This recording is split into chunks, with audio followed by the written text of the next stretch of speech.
This channel does not promote any violent, harmful, or illegal activities. All content provided by this channel is meant for an educational purpose only. Cancer Healer Center, a new beginning. Mothabari যেতে চান শুভেন্দু অধিকারী, যেতে চেয়ে মামলার আর্জি বিরোধী দলনেতার। হাইকোর্টে মামলা দায়েরের অনুমতি বিচারপতি তীর্থঙ্কর ঘোষের। আরো একটা বড় খবর ব্রেক করছি আমরা। ঠিক কি আবেদন করা হয়েছে? আদালত অনুমতি দিয়েছে, কিন্তু শুনানি কবে? ডিটেইল নেব শ্রাবন্তীর কাছ থেকে। শ্রাবন্তী,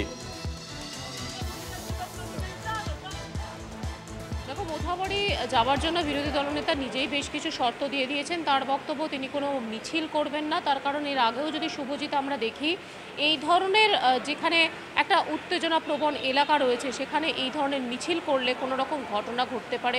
সেই ক্ষেত্রে কোনো রকম যাতে অসুবিধা না হয়, তার জন্য মিছিলের আবেদন একেবারেই করেননি বিরোধী দলনেতা। তার বক্তব্য, শুধুমাত্র একজন এমএলএ এবং তার যে নিজস্ব নিরাপত্তা কর্মীরা রয়েছেন তাদেরকে নিয়েই তিনি সেখানে যেতে চান। মামলা দায়ের করার অনুমতি চাওয়া হয়েছিল বিচারপতি তীর্থঙ্কর ঘোষের কাছে, সেই অনুমতি মিলেছে। চলতি সপ্তাহে শুনানির সম্ভাবনা রয়েছে। সঙ্গে থাকো শ্রাবন্তী, সঙ্গে থাকো। আরো একটা বড় খবরের দিকে নজর রাখতে হচ্ছে। আরো একটা বড় খবর নিঃসন্দেহে, ভুতুড়ে ভোটার ইস্যুতে মিছিল করতেছে আদালতে শুভেন্দু অধিকারীরা। ভুতুড়ে ভোটার ইস্যুতে মিছিল করতেছে আদালতে শুভেন্দু অধিকারীরা। পুলিশ অনুমতি না দেওয়ায় মামলার আবেদন বিজেপির। কোথা থেকে কোথায় পর্যন্ত মিছিল করতে চাইছে বিজেপি? কি আবেদন করা হয়েছে বিজেপির তরফ থেকে? আদালত কি মামলা দায়েরের অনুমতি দিয়েছে? দিয়ে থাকলে এই ক্ষেত্রে কবে শুনানি? জানবো শ্রাবন্তীর কাছ থেকে। শ্রাবন্তী, যেরকমটা আমরা জানতে পারছি যে এই যে মিছিল করার কথা রয়েছে, সেখানে মূলত একটাই দাবি রয়েছে যে হিন্দুদের নাম বেছে বেছে বাদ দেওয়া হচ্ছে, এমনটাই দাবি করেছে বিজেপি। বিজেপির যুব মোর্চা এই মিছিল করতে চায়। কলেজ স্কোয়ার থেকে ইলেকশন কমিশন পর্যন্ত মিছিল হবে। সেই মিছিলের অনুমতি দেওয়া হয়নি পুলিশের তরফ থেকে। কেন দেওয়া হয়নি সে প্রশ্ন যেমন তারা তুলেছেন। একই সঙ্গে 3রা এপ্রিল এই মিছিল রয়েছে, তাই আগামীকাল এই মামলা শুনানির সম্ভাবনা থাকছে বিচারপতি তীর্থঙ্কর ঘোষের এজলাসে। বেশ, নজর থাকবে শ্রাবন্তী। উত্তরবঙ্গের উন্নয়নের দাবিতে দিল্লির দরবারে বিজেপি। কেন্দ্রীয় বন ও পরিবেশ মন্ত্রীর সঙ্গে বিজেপি বিধায়কদের বৈঠক। বৈঠকে ছিলেন উত্তরবঙ্গের সাংসদ মনোজ টিগ্গাও। উন্নয়ন হবেই আশ্বাস মন্ত্রী ভূপেন্দ্র যাদবের, এমনটাই দাবি করেছেন বিধায়ক শঙ্কর ঘোষ। উন্নয়নের দাবিতে বাংলা 10 জন বিজেপি বিধায়ক দিল্লি সফরে।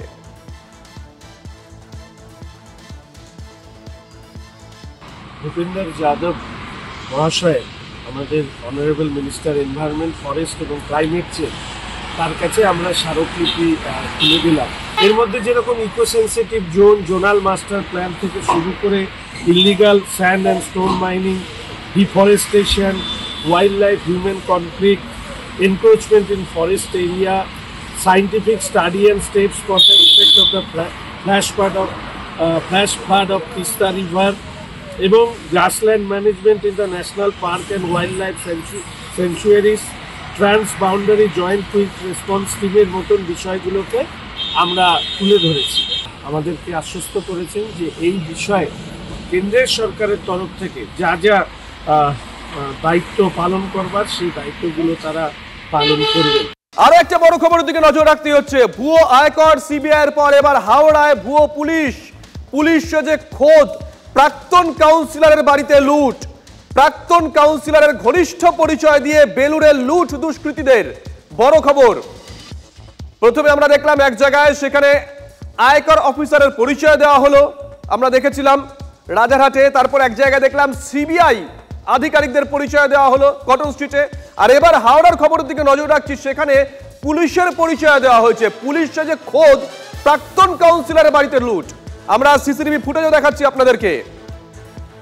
সিসিটিভি ফুটেজ দেখতে দেখতেই আমরা ডিটেইল নেব সুব্রতর কাছ থেকে। সুব্রত, একেবারেই দেখো, রিয়াজ আহমেদ তার বাড়িতে গতকাল ঈদের দিন সকালবেলা অর্থাৎ ভোরবেলা এই সিসিটিভি ফুটেজে ধরা পড়ে যে সিভিক পুলিশ সেজে কিন্তু এই নেতার বাড়িতে চুরি করতে এসেছিলেন, এবং সেখানে স্ট্যান্ড, ফ্যান এবং বেশ কিছু চেয়ার, যা পার্টি অফিসে রিয়াজ আহমেদের ভাইকে দিয়ে তালা খুলিয়ে সেই চেয়ার নিয়ে গেছেন এবং তার মাকে বলে গেছেন যে দাদা বলেছেন।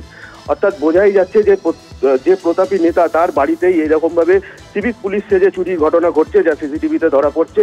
এবং শুধু তাই নয় শুভজিৎ, এলাকার লোককে টোটো ডাক করিয়ে সেই টোটোতে এইসব জিনিসপত্রগুলো তুলে সে চম্পট দেয়। এবং পরবর্তীকালে যখন এই প্রাক্তন কাউন্সিলর সাহেব আসেন, তিনি সিসিটিভি ফুটেজ খতিয়ে দেখেন, তখন স্তম্ভিত হয়ে যান এবং তারপরেই তদন্ত শুরু করা হয়। বেলুড় থানার পুলিশ তদন্তে নামে জানতে পারা যায় যে এটি একটি পেশাদার একজন চোর, যে এরকম সিভিক পুলিশের ড্রেস পরে নানান জায়গায় চুরির ঘটনা ঘটিয়ে থাকে। এবং শুভজিৎ এই ঘটনার পরেই কিন্তু বেলুড় থানা তারা তদন্তে নামে এবং এই আততায়ী চোরকে তারা খোঁজার চেষ্টা শুরু করেছে। ধন্যবাদ সুব্রত। গঙ্গার এপারে চলে আসবো ভাটপাড়ায় পিটিয়ে খুন, ভাইকে পিটিয়ে খুনের অভিযোগ দাদার বিরুদ্ধেই। ৮ নম্বর ওয়ার্ডে বচসায় জড়িয়ে পড়েন দাদা ও ভাই। দাদার বেধড়ক মারে গুরুতর জখম ভাইকে ভাটপাড়া হাসপাতালে নিয়ে যাওয়া হয়। হাসপাতালেই ভাই মোহাম্মদ হামিদের মৃত্যু হয়।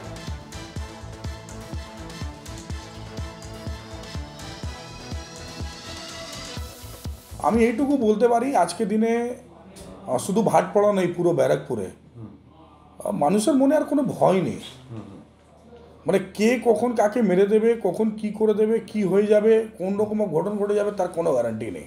যে ছেলের সাথে থাকে, এই ছেলেটা যে মারা গেছে, যে যার সাথে থাকে তার সাথে খুবই ভালো সম্পর্ক, আমি দীর্ঘদিন থেকে দেখেছি। কিন্তু এই ঘটনাটা কি করে ঘটলো, কেন পিটালো, আর এই পিটানোর পর মানে মেরে যাওয়াটা, এই যে মারা গেল, সেটা নিয়ে অদ্ভুত লাগছে। ছবিটা দেখুন, দেখতে দেখতে বলছি। এই মুহূর্তে আমরা যে ছবি দেখাচ্ছি, এই ছবি বর্ধমানের পূর্বস্থলীর। দেখুন পুলিশ রয়েছে, জনতা রয়েছে, রীতিমতন খণ্ডযুদ্ধ, ধস্তাধস্তি। ঠিক কি ঘটেছিল, যেমনটা আমরা জানতে পেরেছি যে পূর্বস্থলীর ওই ফেরিঘাটের যে ভাড়া, সেটা 1 লাফে দ্বিগুণ করা হয়েছে। এরই প্রতিবাদ দেখান ওখানকার গ্রামের মানুষ, গরিব মানুষ, নিত্যযাত্রীরা। আর তখনই পুলিশের তরফ থেকে তাদেরকে কিছু একটা বলা হয় বলে অভিযোগ। প্রাথমিকভাবে কথা কাটাকাটি হয় এবং তারপরে ধস্তাধস্তি। দেখুন পুলিশ কোলাপসিবল গেট আটকে দিচ্ছে, বাইরে উত্তেজিত জনতা আর ভেতরে পুলিশ। এমন ছবিও ধরা পড়েছে আমাদের ক্যামেরায় যে পুলিশের তরফ থেকে জনতাকে বোঝানোর চেষ্টা করা হচ্ছিল।